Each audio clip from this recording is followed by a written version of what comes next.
이어서 SBS 8시 뉴스가 방송됩니다. 위 건강이 필요한 순간은 내 순간.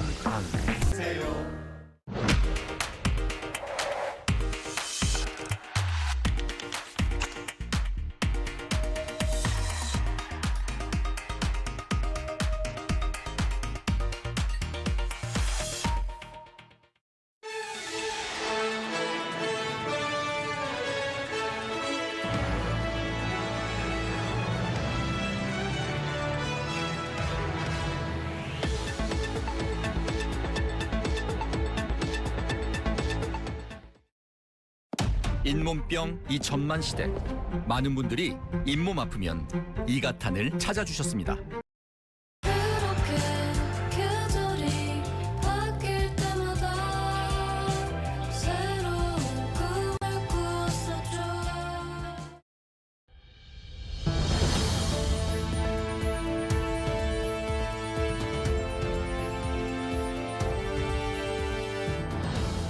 여러분 안녕하십니까? 전국 곳곳에 강풍주의보가 발령된 가운데 지난해 대형 산불로 큰 피해를 입었던 경북 의성군에서 또 산불이 났습니다. 바람을 타고 불길이 빠르게 번지면서 한때 대응 2단계가 발령됐고 주민들이 긴급 대피했습니다. 산림당국은 1시간 전쯤 일단 큰 불은 잡았다고 밝혔는데 때마침 내린 눈이 아니었으면 참사로 이어질 뻔했습니다. 오늘 첫 소식 박재현 기자입니다. 나무 사이로 시뻘건 불길이 피어오르고 소방대원이 계속 물을 뿌리고 있습니다.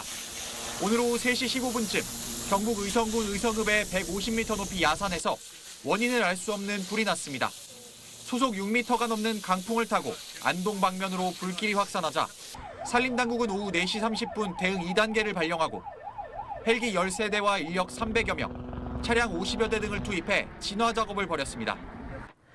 북한이 지난 4일 한국이 무인기를 침투시키는 도발을 했다고 주장했습니다.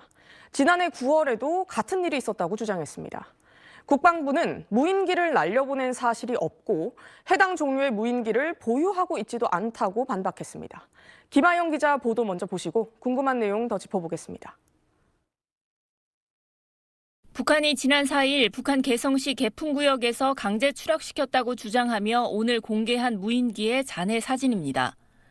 중국산 부품들과 함께 삼성 로고가 적힌 메모리 카드가 보입니다. 북한군은 총참모부 대변인 명의 성명에서 한국이 지난 4일과 지난해 9월 무인기를 북측에 침입시키는 도발을 했다고 주장했습니다. 북한은 윤석열 정부 때인 지난 2024년 10월 평양 무인기 사진을 공개할 땐 한국군 기종과 동일하다는 주장을 폈지만 이번엔 그런 주장은 없었습니다. 우리 국방부는 1차 조사 결과 해당 일자와 시간대에 무인기를 운용한 사실이 없고 사진상 무인기도 우리 군 보유 기종이 아니라고 밝혔습니다. 민간 영역에서 무인기를 운용했을 가능성에 대해서는 정부 유관기관과 협조하여 철저한 조사를 진행할 예정입니다. 국방부는 또 북한을 도발하거나 자극할 의도가 없다며 긴장을 완화하고 신뢰를 쌓기 위한 조치와 노력을 지속하겠다고 강조했습니다. SBS 김하영입니다. 외교안보팀 김하영 기자 나와 있습니다. 김 기자, 우리 군은 이게 사실이 아니다 이렇게 얘기를 하는데 궁금한 지점은 그럼 누가 무인기를 날려보냈느냐는 거잖아요. 네, 우선 북한의 주장이 아예 허위일 가능성도 있습니다. 만약 북한이 무인기를 발견한 것까지 맞다고 한다면 우리 국방부는 민간 무인기에 주목하는 분위기입니다. 저희가 군사 전문가와 동호인들에게 물어봤더니 북측 사진의 드론이 꽤나 대중화된 제품이라고 합니다. 부품들도 인터넷이나 국내 전문샵에서 충분히 살 수가 있다고 하거든요. 3년 전 사례를 보면 한 동호인이 강원도 고성에서 드론을 날려보내서 금강산 촬영 영상을 공개해서 논란이 된 적이 있습니다. 또 북중 접경 지역에서도 이런 일이 종종 벌어지는데요. 하지만 민간 드론이라고 해도 우리 군의 감시망에 구멍이 있었다는 얘기가 되는 거죠. 이재명 대통령을 직접적으로 거론하지는 않으면서도 이 단절된 남북 관계에 바늘구멍이라도 뚫어야 한다. 지난해 11월 이재명 대통령의 이 발언을 인용하면서 앞에서는 너스레를 떨면서 도발 행위를 한다. 한국은 변할 수 없는 가장 적대적인 적이다. 이렇게 비난했습니다. 특히 이런 주장을 보시는 것처럼 주민들이 보는 노동신문에 실었는데요. 이 최대 정치 행사인 9차 당대회를 앞두고 있는 만큼 대남 적대감을 계속해서 내부에 조성해서 결속을 다지겠다는 목적이 있는 걸로 풀이가 됩니다. 네, 김 기자 잘 들었습니다. 다음 소식입니다. 사형이냐 무기징역이냐를 놓고 전 국민의 관심이 쏠린 윤석열 전 대통령의 내란 우두머리 혐의 결심 공판이 어젯밤 늦게까지 이어졌지만 결국 끝을 내지 못했습니다. 다른 피고인들 의견 진술이 장시간 이어지면서 윤 전 대통령 결심 공판은 오는 13일로 연기됐습니다. 재판부는 이날엔 무조건 마무리를 짓겠다고 밝혔습니다. 임찬종 법조 전문 기자입니다. 재판부의 당초 계획은 1심 선고 이전의 모든 공판 절차를 어제 마무리한다는 것이었습니다. 서증 조사, 즉 서류 증거에 대한 조사 절차를 통해 피고인 측에 종합적으로 의견을 진술할 기회를 준 뒤 특검의 논고와 구형 절차를 진행하고 변호인들의 최종 변론과 윤석열 전 대통령 등 피고인 8명의 최후 진술까지 모두 소화할 예정이었습니다. 미국에서 이민당국 요원회 총에 30대 여성이 숨진 사건, 새로운 영상이 공개됐습니다.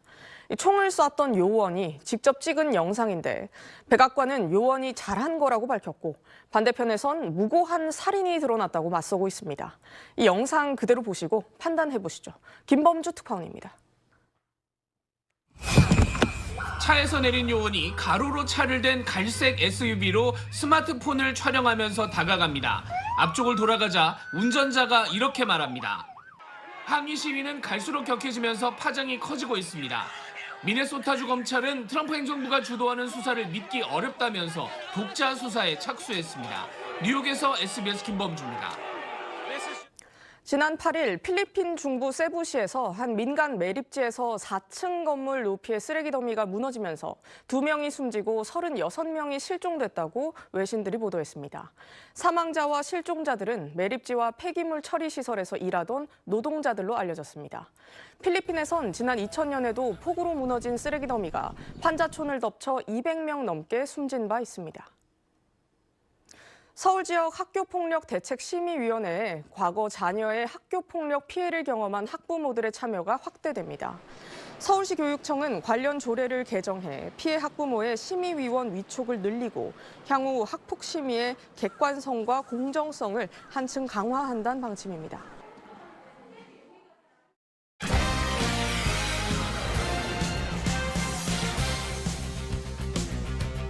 스포츠 뉴스입니다. 야구 대표팀의 사이판 전지훈련이 시작됐습니다. 지난해 일본과의 평가전에서 호투를 펼친 대표팀 막내 한화의 정우주 투수는 선배들로부터 포크볼을 배우겠다는 목표를 밝혔습니다. 현지에서 배정훈 기자입니다. 사이판에서 대선배들과 함께 첫 훈련에 나선 대표팀 막내 정우주의 얼굴엔 설렘이 가득했습니다. 동기 배찬승과 한조를 이루어 캐치볼로 몸을 풀었는데 코칭 스태프가 무리하지 말라고 지시할 정도로 힘이 넘쳤습니다. 프로배구에선 최하위 삼성화재가 풀세트 끝에 한국전력을 꺾었습니다. 5세트 승부의 세기를 박은 아희 선수의 서브에이스 보시죠. 스포츠 뉴스였습니다.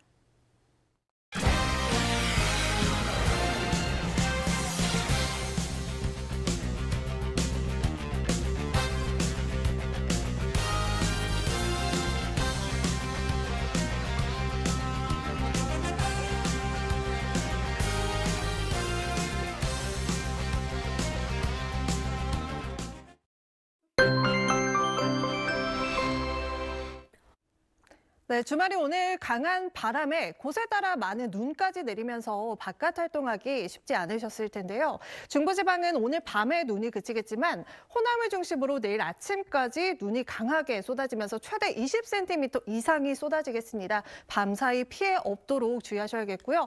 눈이 그친 지역도 내일 빙판길 조심하셔야겠습니다. 내일은 한파 대비도 하셔야겠습니다. 대부분 지역에 한파특보가 내려진 가운데 오늘보다 기온이 10도가 넘게 곤두박 언두박질하겠습니다. 내일 아침 서울이 영하 8도, 춘천 영하 12도 예상되고 중부는 낮에도 영하권 추위가 이어지겠습니다. 내일까지 바람이 강하게 불어 체감 온도는 훨씬 더 떨어지겠고요. 해안가는 내일까지 강풍특보도 이어지겠습니다. 당분간 영하 10도 안팎의 강추위가 나타나겠고 다음 주 월요일과 목요일 중부지방에 눈 소식, 비 소식 있습니다. 날씨였습니다. 눈과 강풍에 한파까지 찾아옵니다. 밤사이 시설물 점검 잘 하시고 도로 결빙에도 유의하시기 바랍니다. 뉴스 마칩니다. 고맙습니다.